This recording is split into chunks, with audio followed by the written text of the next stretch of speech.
क्या हाल चाल, कैसे हैं आप लोग? आई होप आप सब बढ़िया हैं, मस्त हैं यार। मन लगाकर पढ़ाई भी कर रहे हो ना?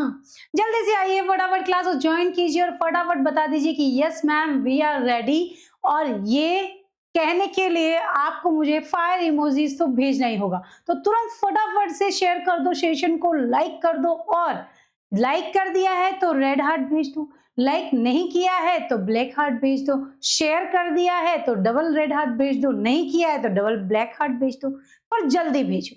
चलिए तो शुरू करते हैं। आज हम 11th क्लास का आपका 4th चैप्टर, जो कि नीट और जेई के लिए बहुत इंपॉर्टेंट है, रासायनिक आबंध और आणविक संरचना। ये बहुत बहुत बहुत इंपॉर्टेंट चैप्टर है बेटा, बहुत ज्यादा इंपॉर्टेंट है। मैं क्या ही बताऊं इसके बारे में। This is very very very important. ये आपको अच्छे से करना ही होगा, है ना। अगर आपको किसी भी ऑर्गेनिक केमिस्ट्री में मॉलिक्यूल की स्ट्रक्चर्स को आइडेंटिफाई करना है कि कार्बन कितने बॉन्ड बनाता है, ऑक्सीजन कितने बॉन्ड बनाता है, या फिर इनके बीच में कितना मतलब कि इनकी स्ट्रक्चर्स कैसी होती है, इनका मॉलिक्यूलर फॉर्मूलाज कैसे निकाला जाता है, तो ये सब यदि आपको समझना है तो ये चैप्टर आपको बहुत हेल्प करने वाला है। सो हर बच्चा जो है, जितने भी स्टूडेंट्स हैं, सब अपने फ्रेंड्स को जरूर शेयर करें। This is very important. आप चाहते हैं कि जेईई और नीट इसी साल क्रैक हो जाए, तो प्लीज आप मेरे साथ बने रहिए। ओके, तो चलिए बच्चों शुरू करते हैं फटाफट अध्याय 4 को। तो 4 को स्टार्ट करने से पहले मैं आपको कह देना चाहती हूं कि अगर आपको इस क्लास का पीडीएफ चाहिए तो ये आप सब बच्चे जो हैं यहाँ पर इसको स्कैन करके प्लीज ज्वाइन करें क्लास को। It is very very very important. सारे बच्चों से मेरा यही रिक्वेस्ट है, जाइए टेलीग्राम ज्वाइन कीजिए, और कोई भी डाउट है प्लीज आप मुझे मैसेज जरूर कीजिए। सब्जेक्ट से रिलेटेड कोई भी प्रॉब्लम है, नीट से रिलेटेड, काउंसलिंग से रिलेटेड कोई भी प्रॉब्लम है, प्लीज आप मुझे कनेक्ट कीजिए, मैं आपको पर्सनली रिप्लाई जरूर करूंगी। ओके, चलिए तो यहाँ पर आप बच्चे जो है, ये आपका अपना चैनल है जो आप ही के लिए बनाया गया है, आप ही के सिलेक्शन के लिए। अब आप अपने सिलेक्शन को लेकर कितना सीरियस है, ये तो इसमें बढ़ रहे सब्सक्राइबर ही बता सकते हैं। तो जल्दी से सब्सक्राइब करो सारे बच्चे, और जितना हो सकता है चैनल को शेयर भी करो कि यस मैम हमने कर दिया है। फटाफट कमेंट सेक्शन में लिख दीजिए। चलिए जी, तो शुरू करते हैं। रासायनिक आबंध और आणविक संरचना। तो रासायनिक आबंध, पहले हम जो तत्व हैं उनके मध्य बॉन्डिंग कैसे होती है, किस तरीके से बॉन्ड बनना स्टार्ट हुआ था, वो पढ़ेंगे। और बॉन्ड बनने के बाद तत्वों से जो तत्व है आपस में जुड़कर एक मॉलिक्यूल यानी कि एक अणु का फॉर्मेशन कैसे करते हैं, और वो मॉलिक्यूल कैसे बनता है उसको भी हम यहाँ समझेंगे। तो चलते हैं फटाफट। कोलेस-लुईस अवधारणा, कोसेल-लुईस अवधारणा ऐसे बोलते हैं, जनरल कोसेल नहीं बोलकर कोसेल-लुईस अवधारणा हम कहते हैं। इसमें ये होता है कि कोई भी तत्व जो होता है उसके बाहर 8 इलेक्ट्रॉन्स होने चाहिए। अगर 8 इलेक्ट्रॉन्स हैं तब तो ठीक है, अगर 8 नहीं है तो वो अपना अष्टक पूरा करने के लिए या तो किसी से इलेक्ट्रॉन लेता है या फिर इलेक्ट्रॉन देता है, और जिसका अष्टक पूर्ण है वो निष्क्रिय गैस है, like helium, neon, argon, krypton, xenon और रेडॉन। बात समझ में आई? तो यहाँ पर ये लिखा गया है कि परमाणु इलेक्ट्रॉनों के स्थानांतरण या सहभाजन द्वारा अपने संयोजकता कोश यानी बाह्यतम कोश, बाह्यतम कक्ष में अष्टक यानी 8 इलेक्ट्रॉन ऑक्टेट पूरा होना चाहिए। जैसे आप सोडियम की बात करें तो इसके बाह्यतम कक्ष में 2, 8 और 1, बाह्यतम कक्ष में एक ही इलेक्ट्रॉन है। अगर ये एक का दान कर दे, वैसे ही क्लोरीन की बात करें 2, 8 और 7, अगर ये एक इलेक्ट्रॉन को दान कर दे तो इसके बाह्यतम कक्ष में कितना हो जाएगा 8, और इसके भी बाह्यतम कक्ष में कितना हो जाएगा 8। इसलिए सोडियम इलेक्ट्रॉन दान करता है और क्लोरीन इलेक्ट्रॉन ग्रहण करता है, जैसा कि आप यहाँ पर देख रहे हैं। दिस इज द, वैसे ही यहाँ पर अब क्या हो गया, एक इलेक्ट्रॉन का दान हुआ, एक इलेक्ट्रॉन क्लोरीन के पास था, है ना। जैसे फॉर एग्जाम्पल मैंने हाथ बढ़ाया था, बस इतना ही किया था, और आपने से सामने से हाथ बढ़ा दिया तो क्या हो गया, ताली बज गई, है ना। तो वही है यहाँ पर भी। क्लोरीन चाहता था कि बंद बने, पर ऑप्शन नहीं था, एक ही इलेक्ट्रॉन था। सोडियम गए, डोंट वरी, बी हैप्पी, है ना। पूनम मैम यहाँ है तो दिक्कत की क्या बात है। सोडियम ने कहा मैं एक इलेक्ट्रॉन देता हूं, एक तेरे पास है, दोनों के बीच में बंध बन गया बस। लेकिन ये बंध जो है आयनिक सहसंयोजक प्रकार का होता है, क्योंकि इसमें इलेक्ट्रॉनों का एक इलेक्ट्रॉन का क्या हुआ है, दिया गया है, आयनिक प्रकार का बंध बन जाता है। चले, तो नीट विशेषज्ञों के अपवाद कहता है कि केंद्रीय परमाणु का अपूर्ण अष्टक, जनरली तत्व आपस में मिलकर जब मॉलिक्यूल बनाते हैं या कंपाउंड बनाते हैं तो उस दौरान अष्टक पूरा हो जाता है, लेकिन कुछ कंपाउंड अपवाद के रूप में होता है जिनमें अष्टक पूरा नहीं भी होता है तो भी कंपाउंड बन गया, मॉलिक्यूल बन गया। जैसे फॉर एग्जांपल BCl3, ये की इलेक्ट्रॉन न्यून है, अष्टक से कम इलेक्ट्रॉन इनके पास है। वैसे ही अगर आप विषम इलेक्ट्रॉन की बात करें तो ये न्यून है, इलेक्ट्रॉन इन अष्टक पूरा नहीं है। बोरोन का देखो 2 2 4 2 6 है, 8 होने चाहिए, इनके पास तो 8 8 है, लेकिन बोरोन के पास अष्टक पूरा नहीं है। दिस इज अष्टक अपूर्ण है, किसका, बोरोन का। विषम इलेक्ट्रॉन्स ओड इलेक्ट्रॉन्स हैं तो यहां पर भी अष्टक पूरा नहीं है। प्रसारित अष्टक की बात करें तो 8 से ज्यादा इलेक्ट्रॉन्स हैं सल्फर के पास। तो यहां से प्रश्न आएगा, इन अपवादों में से प्रश्न आएगा कि आप तो कहते हैं कि कौशल लुईस ने कहा था कि भाई अष्टक पूरा होगा तभी मॉलिक्यूल बनेगा, इधर तो नहीं है फिर भी बन रहा। तो ये अपवाद है जिनको आपको याद रखना है। क्लियर है? Yes ma'am. चलिए, यहां पर आता है फॉर्मल आवेश और जालक enthalpy. This is very important. Formal आवेश का मतलब क्या है? फॉर्मल आवेश का मतलब होता है किसी भी मॉलिक्यूल के ऊपर, है ना, फॉर्मल चार्ज, वैलेंस शेल, है ना, लॉन पेयर और S/2, है ना, जिसके अंदर आपको ये बताया जाता है कि पर्टिकुलर तत्व एक इंडिविजुअल पर कितना चार्ज आ रहा है तो तीनों ऑक्सीजन, फिर भी तीनों पर इंडिविजुअल चार्ज कैसे ज्ञात करें, उसे ही हम फॉर्मल चार्ज कहते हैं। फॉर्मल चार्ज ज्ञात करने का फॉर्मूला, जैसे फॉर एग्जांपल आपके पास में क्या है, केंद्रीय परमाणु, इसके वैलेंस सेल में कितने इलेक्ट्रॉन, ऑक्सीजन के 6, फिर कितने हो गए 2, यहां पर इसके पास कितने, टोटल 6/2। क्लियर है? सेल के अंदर पूरे में कितने इलेक्ट्रॉन है। वैसे ही यहां पर क्या हुआ भाई, देखो यहां पर बंधित इलेक्ट्रॉन्स की संख्या, तो 6 2 और शेयर्ड इलेक्ट्रॉन्स, है ना, शेयर इलेक्ट्रॉन है, यानी कि शेयर मतलब बंदी इलेक्ट्रॉन्स ना, बंध में भाग लिए हुए इलेक्ट्रॉन्स। देखो बच्चों, इसकी बात करें तो कितने हैं बंध में, कितने इलेक्ट्रॉन है, 2 2 4 2 6, लिख दिए 6 इलेक्ट्रॉन। इसके पास कितने हैं, 2 ही है, 2 लिख दिए। इसके पास 2 और 2 4 है। क्लियर है? बात समझ में आ गई? सिंपली हर तत्व पर, फॉर्मल चार्ज का मतलब क्या होता है, हर तत्व पर आवेश, किसी भी मॉलिक्यूल में हर तत्व, जैसे O3 है, इसमें प्रत्येक ऑक्सीजन पर कितना चार्ज आएगा, वही फॉर्मल चार्ज कहलाएगा। तो यहां पर आप देख रहे हैं +1 0 -1, तो कितना आया, 0 चार्ज है, इसके ऊपर कोई चार्ज नहीं है, प्लस माइनस, माइनस से प्लस माइनस कट गया, 0 0 ही रहा।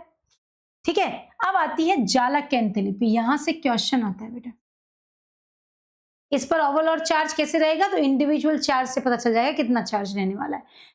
जालक एंथैल्पी होती है 1 मोल ठोस को, सब बच्चे याद करो, 1 मोल कोई ठोस तत्व है, उसको गैसीय आयन में तोड़ने के लिए आवश्यक ऊर्जा न्यूनतम ऊर्जा बराबर अधिकतम ऊर्जा। 1 मोल ठोस अणु को गैसीय आयन में बदलने के लिए जितनी ऊर्जा चाहिए वही उसकी जालक एंथैल्पी कहलाती है। दिस इज वेरी इंपॉर्टेंट, सारे बच्चे ध्यान से समझना। क्लियर है? बात समझ आई? जालक एंथैल्पी, जालक मतलब जालक बनना नहीं है, गैसीय मॉलिक्यूल में कन्वर्ट करना है। आओ भाई क्वेश्चन कर ले, फॉर्मल आवर्स से संबंधित, लुईस संरचना से संबंधित, निम्न में से कौन अष्टक नियम का अपवाद नहीं है। देखो बच्चों, BF3 इलेक्ट्रॉन न्यून है ना, इलेक्ट्रॉन न्यून, SF6 इलेक्ट्रॉन अधिक, परिसर प्रसार,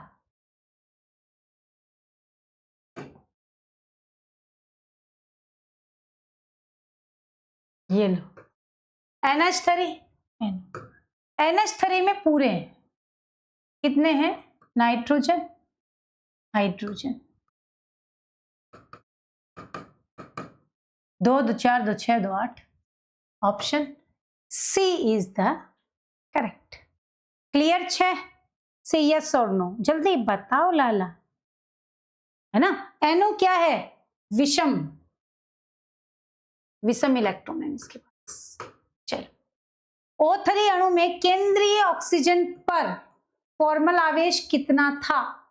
केंद्रीय पर कितना फॉर्मल आवेश था? सेंट्रल मेटल पर कितना था? +1। आ गया? लिथियम, बेरिलियम हाइड्राइड, बोरॉन, ट्राइक्लोरोबोरेन उदाहरण है। ये तीनों किसके एग्जाम्पल है? लिथियम क्लोराइड, ध्यान से, एक एक इलेक्ट्रॉन दिया, अष्टक पूरा हो गया। परसाइत अष्टक, अपूर्ण अष्टक, विषम इलेक्ट्रॉन और आयनिक जालक। आई थिंक आपको ये लिथियम क्लोराइड से मालूम चल गया होगा कि ये किस प्रकार के अष्टक हैं। लिथियम क्लोराइड देखते ही आपको समझ में आ गया होगा कि ये किस प्रकार के अष्टक हैं, है ना। कि बाकी चलो मान लो आपको ना भी आए, पर लिथियम तो पता है। लिथियम के पास में कितने इलेक्ट्रॉन है? 3। क्लोरीन के पास 1। चलो इसने इसको दे दिया, फिर भी इसके पास अष्टक तो अपूर्ण है, 2 ही इलेक्ट्रॉन है ना इसके पास, तो 4 ही बचे।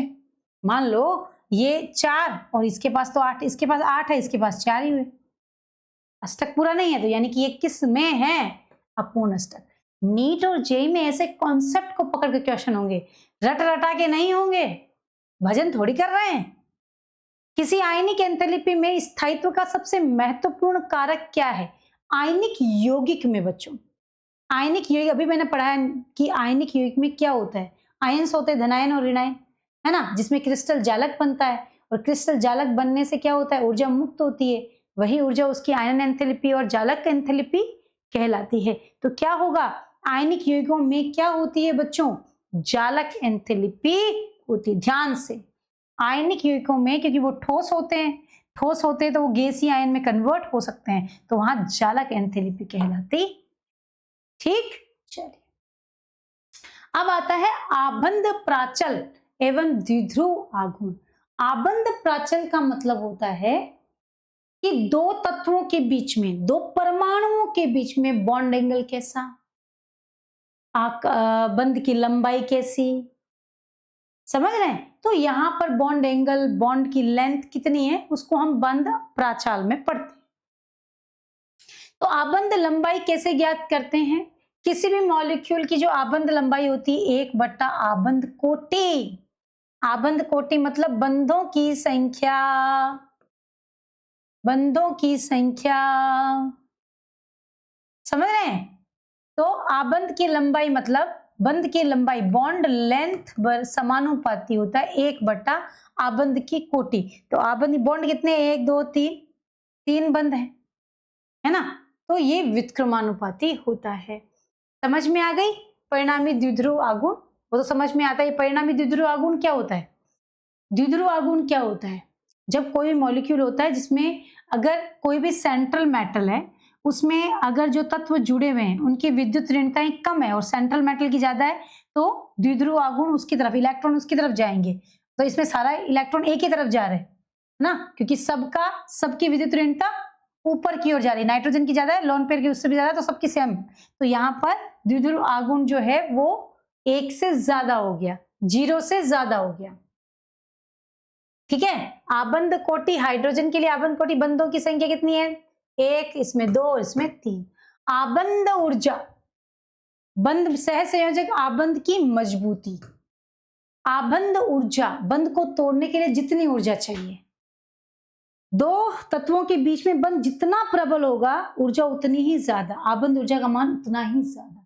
बंध को तोड़ने के लिए, बंध जितना पावरफुल होगा तोड़ने के लिए उतनी ऊर्जा। ठीक है। और इसका परिणामी आघूर्ण यदि फ्लोरीन की स्थिति में, तो ये पूछता है कि नाइट्रोजन में NH3 और NF3 की बात करें तो NF3 का द्विध्रुव आघूर्ण NH3 से क्या होता है भाई? कम क्यों होता है? क्योंकि फ्लोरीन अधिक विद्युत ऋणता होती है।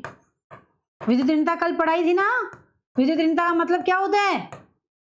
जो इलेक्ट्रॉनों को आकर्षित करने की क्षमता। चले, द्विध्रुव आघूर्ण का फॉर्मूला होता है आवेश इंटू परमाणुओं के बीच की दूरी, एक सदिश राशि है। चलो भाई, VSEPR theory, this is very important. VSEPR theory बहुत ज्यादा इंपॉर्टेंट है। मैम कैसे इंपॉर्टेंट है, इसमें क्या है? पहली बात, संकरण पता होना चाहिए। जिस बच्चे को थोड़ा संकरण के बारे में नॉलेज है, थोड़ा बहुत पढ़ा है, क्योंकि एसपी, sp2, sp3 आप 10th क्लास में भी पढ़कर आए हैं, तो ये संकरण है। अब इस संकरण में जो आकृति होती है, फॉर एग्जाम्पल sp3 की मैं बात करूं, तो sp3 की जो आकृति होती है वो होती है टेट्राहाइड्रल, यानी कि चतुष्फलकीय। चतुष्फलकीय जब आकार है उसका, तो उसमें आकृति में कब चेंज आ सकता है? मान लो संकरण sp3 है, लेकिन बंध की संख्या 4 नहीं है, तो आकार में चेंज आ जाता। अब ये चेंज लोन पेयर की वजह से आया है। इस बात की पुष्टि किसने की? VSEPR theory, valence shell electron pair repulsion theory, है ना, कि बाह्यतम कक्ष में जब इलेक्ट्रॉनों का रिपल्सन होता है उस समय आकृतियां बदल जाती है, चाहे संकरण ना बदले पर आकृतियां बदल जाती है। तो ये यहां पर बताया गया कि आपके पास में बॉन्ड पेयर और लोन पेयर की संख्या पता होनी चाहिए। प्रतिकर्षण में बॉन्ड के बीच में प्रतिकर्षण सबसे कम, और लोन पेयर यानी जो खुले हैं। मैम कैसे समझेंगे, याद कैसे रहेंगे? बात तो सही है। लोन पेयर मतलब अलोन, जो अकेले हैं, कोई काम दाम है नहीं, बैठे तो झगड़ा ही करेंगे। जिनको कोई काम दाम नहीं होता वो झगड़ा ही करते हैं, तो उन्हें हम लोन पेयर कहते हैं। सबसे ज्यादा प्रतिकर्षण होता है। फिर लोन पेयर एक काम पे जाता है, घर पे बैठे थोड़ा कम झगड़ा होता है, पर थोड़ा कम। और जब तुम दोनों ही काम पे जाए तो झगड़ा होता ही नहीं। समझ में आ गई? तो यहां पर रेखिक, त्रिकोणीय, चतुष्फलकीय, पिरामिड और मुड़ी हुई। चलो, इसमें 3D संरचना क्लियर है? देखो बच्चों, अगर आप 3D संरचना की बात करें तो सिंपली आपकी शेप जो है वो लीनियर, ट्राइंगल और यहां पर चतुष्फलकीय है। जब लोन पेयर आ जाता है ना, देखो लोन पेयर जहां 0 है ना, जहां पर लोन पेयर 0 है, ये sp2 sorry sp, sp2, sp3, sp3d, इसके अंदर क्या होता है? इसके अंदर क्या होता है बच्चों? 5 कक्षक होने चाहिए, है ना। sp3 है, ये भी है, तो ये भी sp3, लेकिन एक लोन पेयर है, तो चतुष्फलक की बजाय क्या होगी? पिरामिड स्ट्रक्चर होगी। और ये क्या है? ये भी sp3 है, लेकिन अब इसमें 2 लोन पेयर हो गए।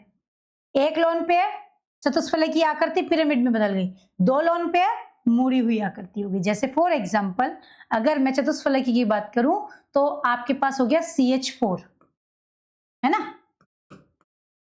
अब मैं बात करूं NH3 या NF3, एक लोन पेयर आ गया। अब मैं बात करूं किसकी बेटा? इसने तो दिखा, लेकिन मैं लिख देती हूं H2O। कितने लोन पेयर? 2 lone pair. आ गया समझ में? क्लियर है? तो मैंने अभी कहा कि स्ट्रक्चर संकरण सेम होने के बाद भी स्ट्रक्चर बदल जाता है, क्योंकि इनमें लोन पेयर आ जाता है, जो कि इलेक्ट्रॉन बंद बनाने में भाग नहीं लेते, उन्हें लोन पेयर कहा जाता है। तो क्लियर हो गया? सबको समझ में आ गया? Yes ma'am. आओ बेटा, चलो अब एग्जांपल्स कर लेते हैं। क्वेश्चन आ गए हैं। NH3 NF3 में से किसका द्विध्रुव आघूर्ण अधिक होता है? NH3 का। क्यों होता है? बिकॉज ऑफ उसकी विद्युत ऋणता कम है, इसकी विद्युत ऋणता ज्यादा है। वेस्पर सिद्धांत के अनुसार इलेक्ट्रॉन युग्मों के प्रतिकर्षण का सही क्रम बताओ। सबसे ज्यादा प्रतिकर्षण lone pair lone pair lone pair bond pair bond pair bond pair. Option A is the correct. H2O अणु में आबंध कोण 109 डिग्री से घटकर इतना क्यों हो जाता है? बिकॉज लोन पेयर प्रतिकर्षण। किस अणु की ज्यामिति त्रिकोणीय द्विपिरामिड होती है? त्रिकोणीय द्विपिरामिड। त्रिकोणीय जानते हैं? इस तरह से त्रिकोणीय द्विपिरामिड PCl5। क्लियर है बेटा? बात समझ में आ गई? से यस और नो जल्दी से बताओ फटाफट सारे बच्चे। यस मैम हमारा क्लियर है, जल्दी जल्दी बताइए एवरीबॉडी।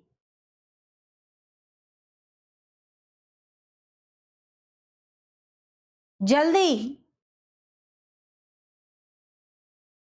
चलो, ओके आ जाइए। अब आता है VBT theory, valence bond theory, कक्षकों का अतिव्यापन। हमने तीसरा चैप्टर पढ़ लिया जिसमें हमने पढ़ लिया है SPDF कक्षक, उनके आकार भी पढ़े। S का आकार गोल होता है, P का डमलाकार, D का द्विडमलाकार और F जटिल होता है। तो हम यहाँ पर देखते हैं कि अतिव्यापन से क्या बनता है ना? कक्षकों का जब अतिव्यापन होता है तो वहां पर क्या क्या बॉन्ड बनते हैं।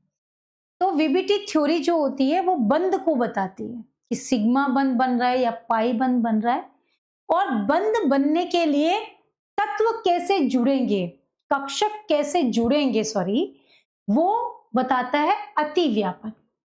तो कक्षकों के जुड़ने की स्थिति बताएगा अतिव्यापन, बंध का स्ट्रक्चर बताएगा वीबीटी। क्लियर है? तो यहां पर आपको सिग्मा बंध कब बनता है? जब हम सेम एक्सिस में होंगे। जब कक्षक सेम एक्सिस पे होता है तो हमेशा सिग्मा बंध बनता है, चाहे कोई भी तत्व हो, चाहे एस पी डी कोई भी हो, एक्सिस सेम है देखो, तो इनके बीच में बनने वाला बंध हमेशा सिग्मा बॉन्ड कहलाएगा। वहीं पर जब सेम एक्सिस पर भी हो और समपार्श्विक भी हो, समपार्श्विक मतलब जैसे ये एक्सिस है, अब समपार्श्विक मतलब ये कोहनी और ये जुड़ रहे हैं, ये नहीं जुड़ रहे हैं, ये जुड़ते तो सिग्मा, पर ये नहीं जुड़ रहे हैं, अब ये जुड़ रहे हैं। दिल नहीं बना रही हूं, है ना? क्या है ये? पाई बंध। क्लियर है? तो यहां पर जब इस तरह की बॉन्डिंग होती है, जब पार्श्विक अतिव्यापन होता है तो कौन सा बंध बनता है बच्चों? पाई बंध। सिग्मा, पर सिग्मा के बिना पाई संभव नहीं है क्योंकि घूर्णन प्रतिबंधित हो जाता है, तो सिग्मा के बिना पाई बंध नहीं बन सकता है। चलो ये बात सबको क्लियर? यस। अब आता है संकरण, है ना? संकरण क्या है? संकरण किसे कहते हैं? किसी भी तत्व के बाह्यतम कोश के कक्षक, है ना, कोई भी तत्व है जो संकरण में भाग लेते हैं, परस्पर अतिव्यापन करके एक या एक से अधिक संकर कक्षकों का निर्माण करते हैं। इस प्रक्रिया को संकरण कहा जाता है। क्लियर है? जब दो या दो से अधिक कक्षक जो भिन्न भिन्न ऊर्जाओं के होते हैं, संकरण किसे कहते हैं भाई? संकरण किसे कहते हैं लाला? संकरण का क्या है फॉर्मेट?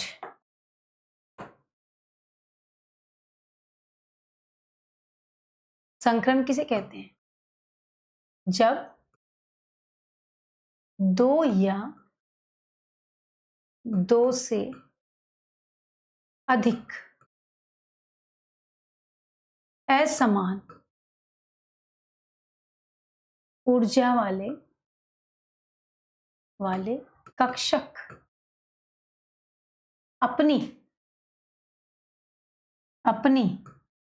ऊर्जा में या अपनी ऊर्जा का पुनर्वितरण करके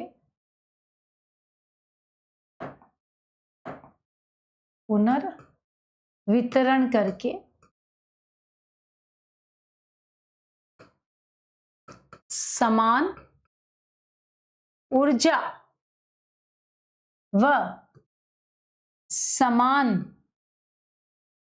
आकृति के उतने ही कक्षकों का निर्माण करते हैं।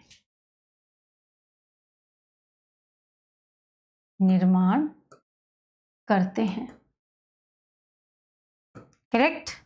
फॉर एग्जाम्पल sp संकरण, तो इसमें क्या होगा, एक s एक p कक्षक, ये भिन्न भिन्न ऊर्जा के हैं लेकिन एक s और एक p कक्षक है, ये आपस में मिलकर दो कक्षक, ये आपस में अतिव्यापन करेंगे, एक कक्षक बड़ा हो गया ना, एक दो, ये दोनों कक्षक कैसे होंगे, समान ऊर्जा के दो कक्षक बनेंगे, जिसे sp sp संकृत कक्षक कहेंगे, दो sp संकृत कक्षक।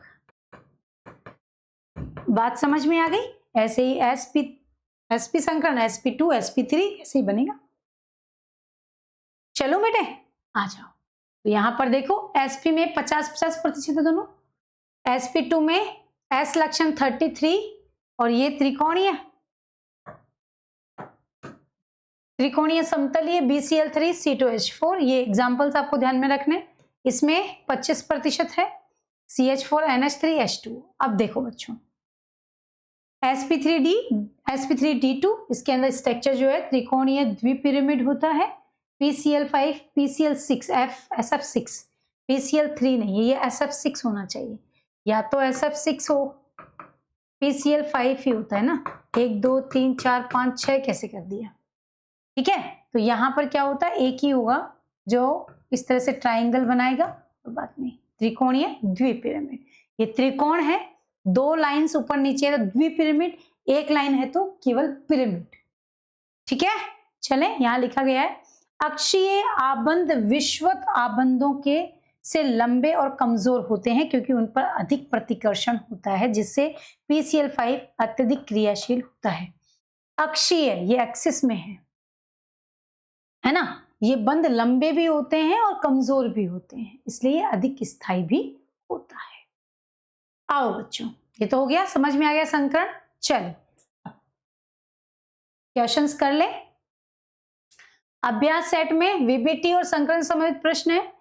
एथाइन अणु में कार्बन परमाणुओं के बीच में सिग्मा और पाई, एथाइन जैसे CH2 ना, CH ट्रिपल बॉन्ड हो गया, जिसमें कितने सिग्मा, एक सिग्मा दो पाई, सही है। जल्दी से बताओ कितने सिग्मा कितने पाई, कहीं मैं तो गलत नहीं बता रही है, कितने सिग्मा कितने पाई, आ जाओ बच्चों।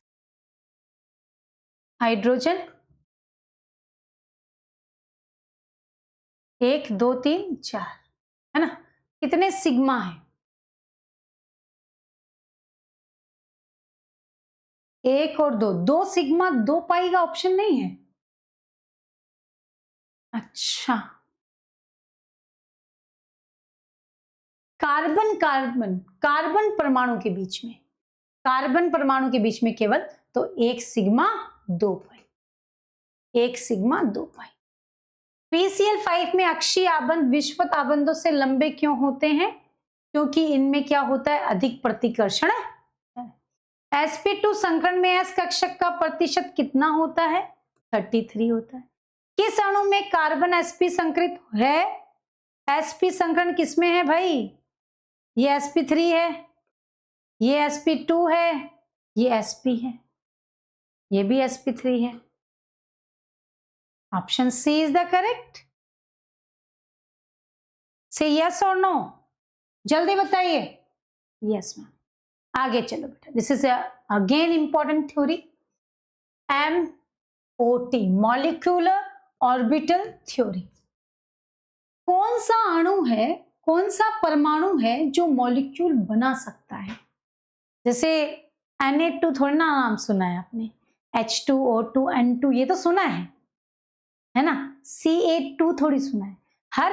हर एटम जो है, हर तत्व जो है वो अणु बनाने की क्षमता नहीं रखता है, लेकिन इसको किसने बताया, अमोटी ने बताया, मॉलिक्यूलर ऑर्बिटल थ्योरी ने बताया, जिसमें यह लिखा गया कि आबंधी आणविक कक्षक बॉन्डिंग और नॉन बॉन्डिंग जो होते हैं, उन्होंने इस तरह से स्ट्रक्चर्स बनाए, बॉन्डिंग और नॉन बॉन्डिंग, ठीक है। नीचे वाले कक्षक बॉन्डिंग होते हैं, ऊपर वाले नॉन बॉन्डिंग। फॉर एग्जाम्पल अगर मैं आपको यहां बोलूं,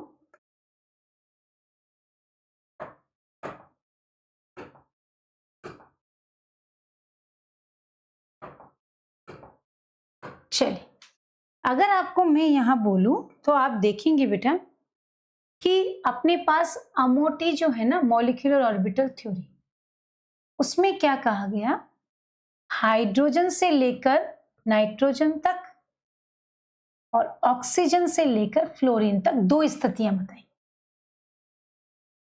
ऑक्सीजन से लेकर फ्लोरीन तक इन तत्वों के लिए जो स्ट्रक्चर बताया गया, जैसे कि S के लिए और P के लिए बात करें तो S के लिए हमेशा ऐसा था,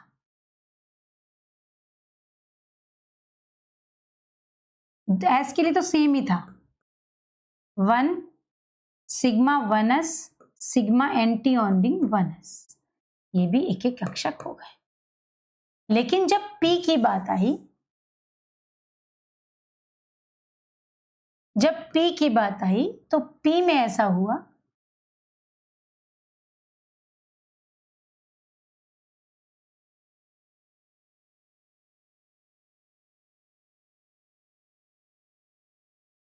ठीक है।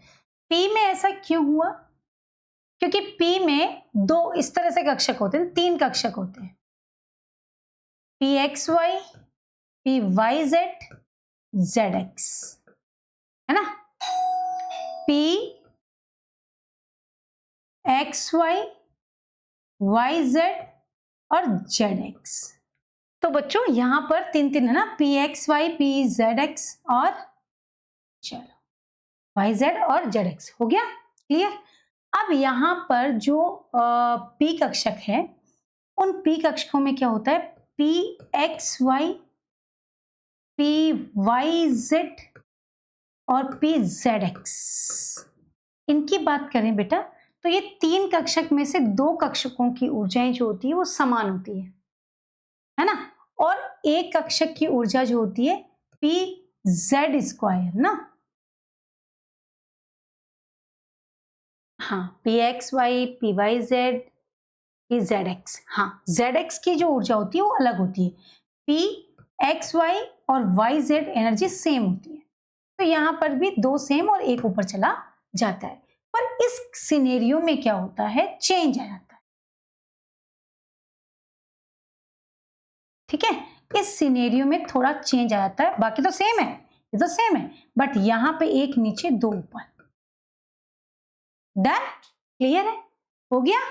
चलो जी, तो यहां पे ये सिस्टम आप देख पाएंगे कि ये प्रॉपरली क्लियर है कि जब आप एमओटी को पढ़ेंगे तो यहां पर PXY और YZ की जो एनर्जी होती है वह सेम होती है, और जो Z की होती है ना, ZX की एनर्जी थोड़ी सी हाइयर होती है, बट इस केस में जो प्रतिकर्षण होता है वो कम हो जाता है ZX के सिनेरियो में, तो उसकी ऊर्जा जो होती है कम हो जाती है, बिकॉज ऑफ ऑक्सीजन से फ्लोरीन तक विद्युत ऋणता उच्च हो जाती है, तो इस वजह से इनका एनर्जी लेवल कम हो जाता है, तो यहाँ पर ये इंटरचेंज आपको दिखाई देता है।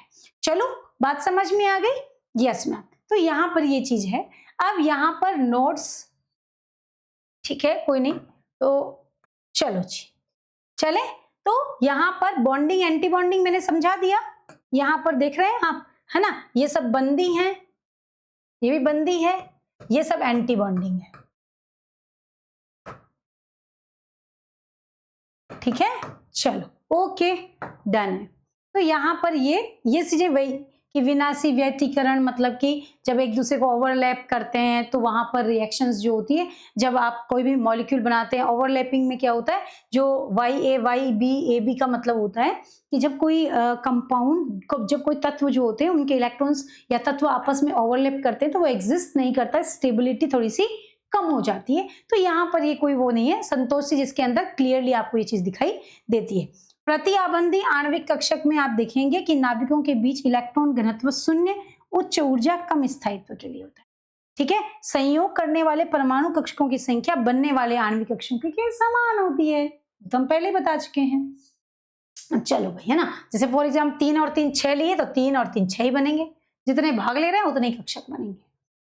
आ जाओ भाई, अब आता है अमोटी अनुप्रयोग, आबंध कोटि एवं चुंबकीय गुण, है ना।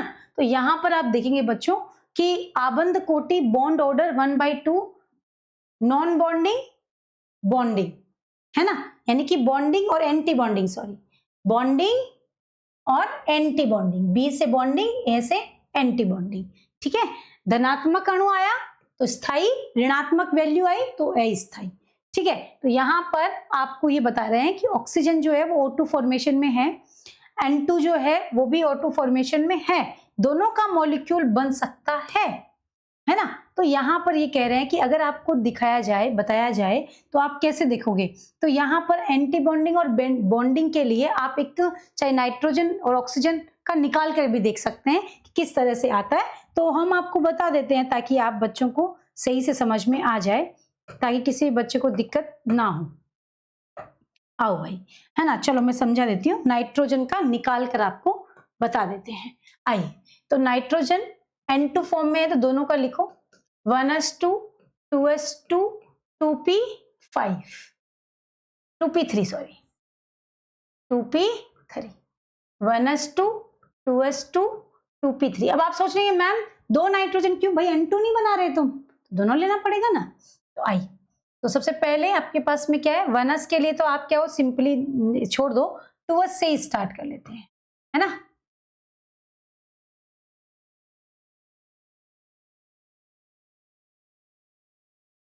है ना,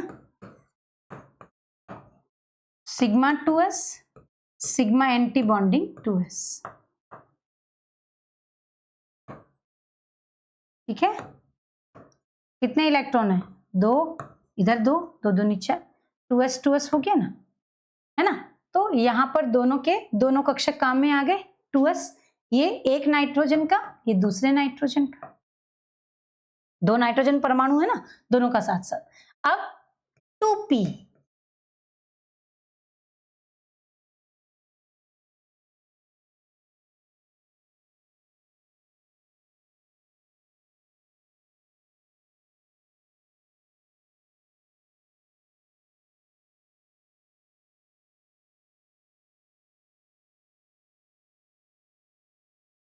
चले, नाइट्रोजन के केस में तो यही रहेगा, ऑक्सीजन में चेंज हो जाता है। तो यहां पर कितने हैं, 2p3, 1 2 3, देख लेना बच्चों, 1 2 3, 1 2 फिर 3 4 5 और 6, पहले पूरे नीचे वाले युग्मित होने के बाद ही ऊपर जाता है। तो बेटा pxy pyz zx, ठीक है। चलो, X Y P Y Z Z X, चले, जेड वाला क्लियर है, नहीं सही तो है,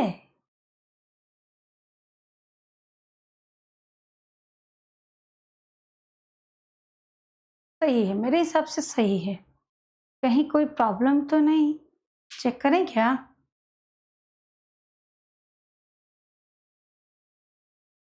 जस्ट अ मिनट, है ना, anti bonding non bonding, just a minute, just a minute,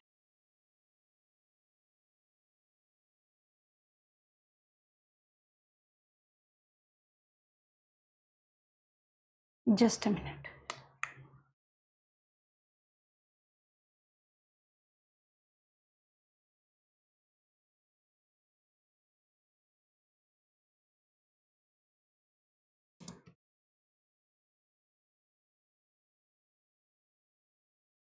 just a minute, check कर लेते हैं कहीं कोई दिक्कत तो नहीं है, कहीं हमने ये कुछ ये तो नहीं कर लिया।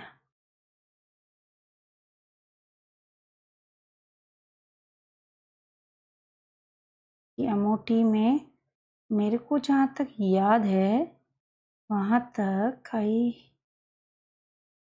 saw this एमओटी थ्योरी,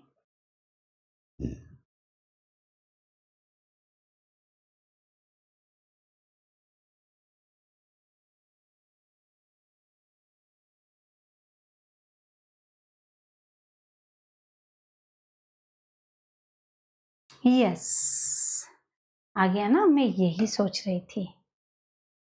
हाँ, px, py और pz, यही हमने सोचा। ऐसा कैसे हो सकता है? जब दिमाग ठनक जाए तो व्यक्ति को रुक जाना चाहिए, है ना। मैंने यही सोचा। px, py, pz, यही मैंने बोला। px, py same, pz different है। चलो चलो चलो, आ गया। ये सही था, यहाँ हो गया। यहाँ पे देखो बेटा, इनको हटाओ, इनको हटाओ, डन। इसको भी हटाओ। वही मैं सोची ऐसा कैसे हो सकता। px, py और pz, दिस इज px, है ना, सिग्मा सिग्मा सॉरी पाई पाई, और यहाँ सिग्मा, px, py और pz सिग्मा। 2 आगे लगाना है बेटा, है ना, 2 ठीक। चलो, तो ये हो गया। अब देखो बेटा, बॉन्डिंग एंटी बॉन्डिंग अपॉन 2। आइए, नीचे वाले सब बॉन्डिंग, ऊपर वाले सब एंटी बॉन्डिंग। 2 2 4 2 6 2 8, 8 माइनस 2, नीचे 2, 6/2 कितना है 3। आ रहा है राउंड फिगर में, है ना। तो राउंड फिगर में जब वैल्यू आती है तो वो सब क्या होते हैं, देखो यहाँ पर, इसीलिए ये बताया गया है। तो N2B और 2 दोनों क्या है भाई, अस्तित्व में है, लेकिन H2 अगर आप निकालेंगे तो वो अस्तित्व में नहीं होगा। चलो बच्चों, चलो जी।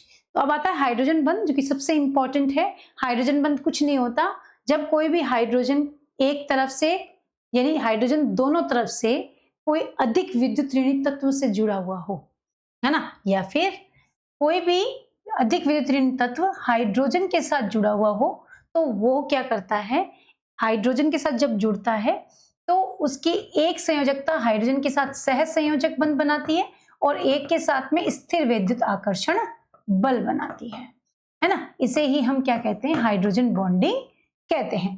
तो विभिन्न परमाणु में अंतराणुक और एक होता है अंतराणुक। अंतराणुक मतलब एक ही मॉलिक्यूल में आपको बॉन्डिंग मिलेगी। जब डिफरेंट डिफरेंट होगा, भले ही वाटर मॉलिक्यूल ही हो, H2O ही हो, है ना, लेकिन फिर भी, है ना, लेकिन फिर भी क्या होगा बच्चों, अलग अलग है। तो इसे हम कहेंगे क्या भाई, अंतराणुक हाइड्रोजन बंध, मतलब कि डिफरेंट डिफरेंट मॉलिक्यूल। जब बेंजीन के सीक्वेंस में बात आ जाती है तो हो जाता है अंतःआण्विक आकर्षण बल। चले, चलो भाई अभ्यास है। आणविक अमोटी सिद्धांत के अनुसार हीलियम अणु का अस्तित्व क्यों नहीं है, क्योंकि आबंध कोटि शून्य है, आबंध कोटि ऋणात्मक है। क्या होगा करेक्ट आंसर, जल्दी से बताइए फटाफट सारे बच्चे, एवरीबॉडी। क्योंकि आबंध कोटि क्या है बच्चों, शून्य है। किस अणु या आयन की आबंध कोटि 2.5 है, जल्दी बताओ फटाफट। O2+ की, निकाल के जरूर देख लीजिएगा। अणु की प्रकृति चुंबकीय है, क्योंकि अणु की O2 की प्रकृति अनुचुंबकीय क्यों है भाई, क्योंकि प्रतिबंधित अयुग्मित इलेक्ट्रॉन्स हैं, अयुग्मित इलेक्ट्रॉन्स है, ऑप्शन ए। जल का अणु का क्वथनांक H2O से अधिक होता है, क्यों, क्योंकि H2O का क्वथनांक H2O से बहुत अधिक है, क्योंकि इसमें क्या है भाई, आयनिक बंध है, अंतराणुक हाइड्रोजन बंध है, या अंतराणुक हाइड्रोजन बंध है। क्या है बच्चों, अंतराणुक हाइड्रोजन बंध है। Option B is the correct. ठीक है, करेंगे। अंतिम ब्लूप्रिंट की हम बात करें तो क्या होगा भाई, अंतिम ब्लूप्रिंट एवं उत्तर कुंजी, है ना, संश्लेषण माइंड मैप। आपको इलेक्ट्रॉन के बारे में वेस्पर थ्योरी, इलेक्ट्रॉन अष्टक नियम से हम 2 थ्योरीज को पढ़ते हैं, वहीं पर आप फिर उसके बाद में इन दोनों को वेरिफिकेशन के लिए अमोटी थ्योरी पढ़ते हैं। चलो भाई बच्चों, पीडीएफ चाहिए तो प्लीज आप मुझे यहाँ पर जरूर कमेंट कर दें, जरूर इसको ज्वाइन कर लें, और साथ ही साथ आप यहाँ पर ये देखें कि आपके पास में, आप मुझे यहाँ पर भी मैसेज कर सकते हैं, आप मुझे यहाँ फॉलो जरूर करें, और यहाँ पर भी जरूर फॉलो करें, अपने दोस्तों को जरूर शेयर करें। ओके, तो चलिए बच्चों, आज की क्लास में बस इतना ही, मिलेंगे फिर, तब तक खुश रहो, मस्त रहो, पढ़ते रहो, बाय, टेक केयर, जय हिंद, थैंक यू।